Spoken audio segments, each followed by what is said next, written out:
నా హృదయము నీవు విశాలపరిచినప్పుడు పరిగెత్తేదను, నడవటం కూడా కాదు, రన్నింగ్. ఎందుకు సిట్టింగ్ అయిందో ఇప్పుడు అర్థమైందా?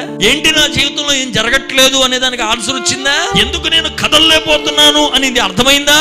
దేవుడు అంటున్నాడు, హృదయం విశాలం అవ్వలేదు కాబట్టి. ఏ హృదయం విశాలమగితే ఆయన ఆజ్ఞల మార్గంలో పరిగెడతా ఉంటాడు. లెగ్స్ పనిచేయడం స్టార్ట్ అవుతాయి. ఈ పరిగెట్టేవాడు, కదిలేవాడు ఏ దేశాలు వెళ్ళాలి ఆ దేశాలు వెళ్ళిపోతాడు. ఏ ఆశీర్వాదాలు అనుభవించాలి అన్ని వెళ్ళిపోతా ఉంటాడు. హృదయ విశాలత పెరిగితే నీకొచ్చే జవాబు కూడా పెద్దదే.